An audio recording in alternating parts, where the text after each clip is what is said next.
Do you have a space in your home where you know how yummy it is to sit down in quiet stillness, in contemplation, or even meditation?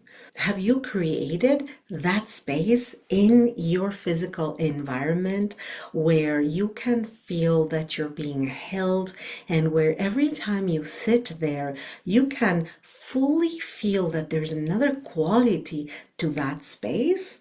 If you have, I'm really happy and proud of you because having a sacred space in our home to support our connection with our higher self, with our guidance, to listen to our souls is a key step in supporting our own growth and ascension journey. If you haven't, then keep watching because you will get some answers that will support you in creating precisely that space. But first, I want to thank you for being here, for staying and watching and listening to what I have to say. And I'd love to hear from you in was this valuable for you, or what else would you like to hear from me? So let's get going about this sacred space. In your home, and even if you have a roommate and you just have a room in your room, you can find a corner, or in your home, you can find a space or a corner or a shelf or an area where you know that it is comfortable for you to sit by that area whenever you're going to get going, whenever you're going to meditate or contemplate or write in your journal or do any of those mindfulness practices that are fundamental to create expansion and space in our lives, to fill our cup and to really connect with our inner guidance so that we can live an on purpose, fulfilled life. That space could be the top of a piece of furniture. It could be a little table. It could be even a tiny plastic table that you buy for $29 that you cover beautifully with some fabric and you create it to be that special sacred space. And that space that you choose, you're not going to make it yours.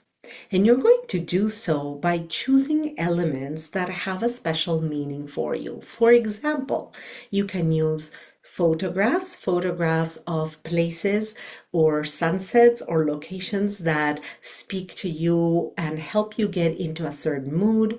Photographs of your ancestors, of your loved ones, of someone that you lost that means a lot to you, or even images of a teacher, a spiritual teacher, a guide that has a special meaning for you. I especially love to have crystals, pieces that I find in nature that could be acorns or shells or leaves or flowers or whatever it is that I find in nature and that is super in alignment with what I want for myself in that moment. In spring, it's more flowers and colorful things, or in the summer, I've been to the sea, so it's elements that I find in a beach, or in winter, it could be crystals because I'm inside. So it depends, but you will know those special items. What are they? Another way to create a sacred space and to keep it alive is to make sure that you honor the four elements, the four basic elements of earth, air or wind, fire, and water. So you can have feathers for air or incense. You can have a little glass of water that every time you sit there becomes really special because you imbue it with the energies of what you're doing. You can have a candle or more than one candle, and you can have something that is of the earth, like I was saying, elements of nature or crystals. As you create this special sacred space, you are making it yours, uniquely yours. And the point is that it has to be aesthetically pleasing for you, that it has to make you feel at home in that space.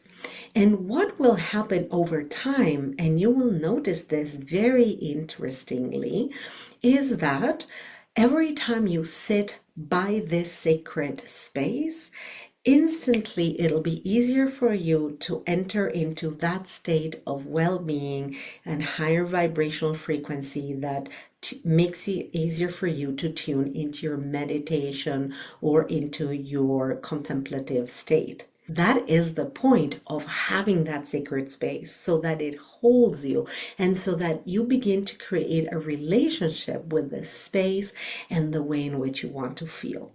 And that way you are supported even further in holding your ritualistic practice, because it is so beautiful and yummy and cozy and comfortable and uplifting to be by that sacred space, that you will want to do that every day. You will be needing that. You will be invited by those energies to make sure that you take time to connect with yourself within that space that holds you. I'd love to hear from you about how you create that sacred space. Personally, in my studio, as you can see, I have all kinds of things that I love. These beautiful water and oil bottles that I use for a color care system. I have crystals and candles of many colors, and I have eggs. I have Merkabahs. I have copper. I have seeds, lavender seeds. They help reset the nervous system anytime. I have sacred oils, essential oils. I have my own staff. I have my other staff. So I have symbols that represent what is my mission. I have all kinds of ices here, and I have all kinds of elements all around me, my drums, and all things that whenever I come in here, I immediately feel connected with my own authentic self. And that is the idea. I do this for a living, so I dedicated a whole room in my house just for me and just for my space.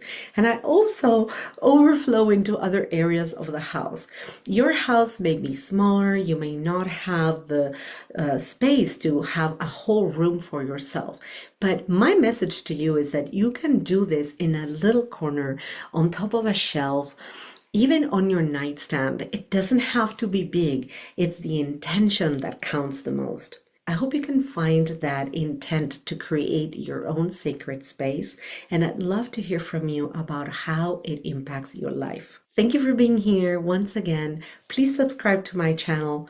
Lots of love and light.